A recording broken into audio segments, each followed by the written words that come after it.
The word hadith itself means something like saying, and a hadith is any report about something that the Prophet either said or did. And for it to be a genuine hadith, a hadith of the highest order, it had to be something the Prophet said or did as related by one of his companions.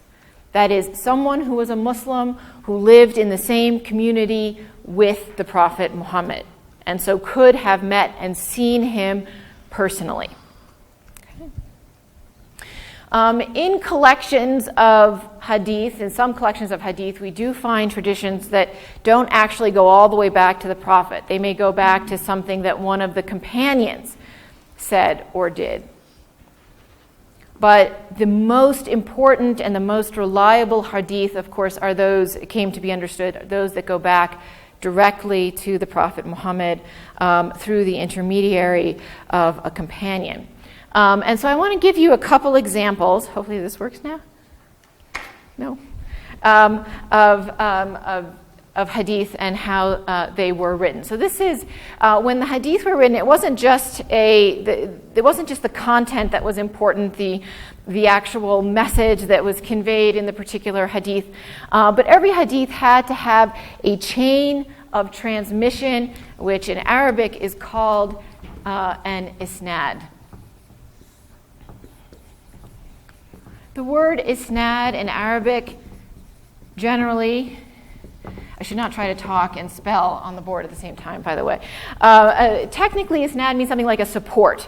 And so the chain of transmission, or the Isnad, once hadith became formalized in that way, the Isnad, or this chain of transmission, was like a pedigree for the hadith.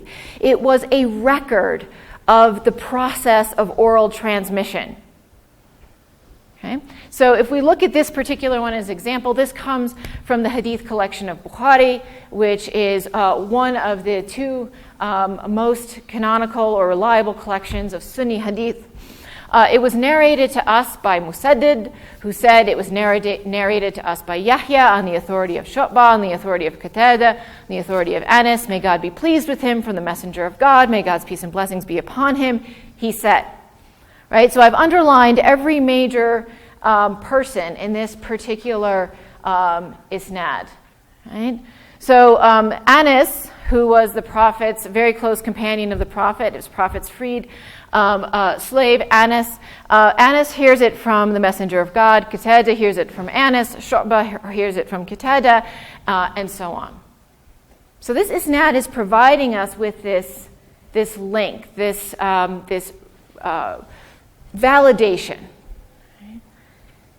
This hadith is not just something somebody made up. It's telling us that someone actually heard the Prophet say this, and someone actually heard that person say that the Prophet said this, and so on, going all the way back to the compiler, to Bukhari. Proof of supporting your statement.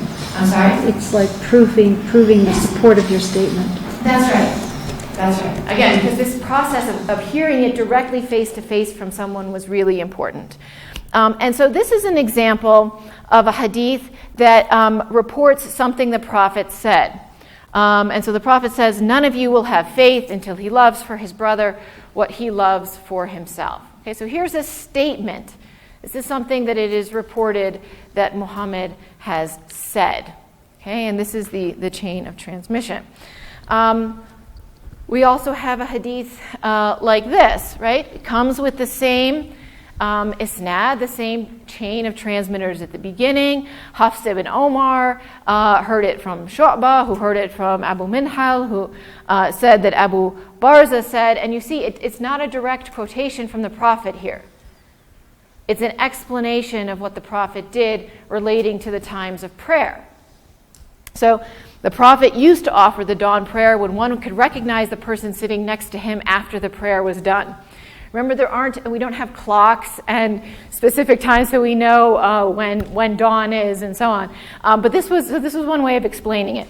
If you could recognize the person sitting next to you by the time the prayer was done, right, that was the proper time to say the prayer, and then he adds this extra piece of information that the Prophet used to recite between 60 and 100 verses of the Quran during that dawn prayer, so you would get a sense of how long it was, right? But by the time the prayer was done, right, as a way of gauging when you as an individual Muslim should pray your dawn prayer. Then he used to offer the midday prayer as soon as the sun had declined from its highest point, and the late afternoon prayer, and so on, and it goes on in this way. So here we don't have a direct statement of the Prophet.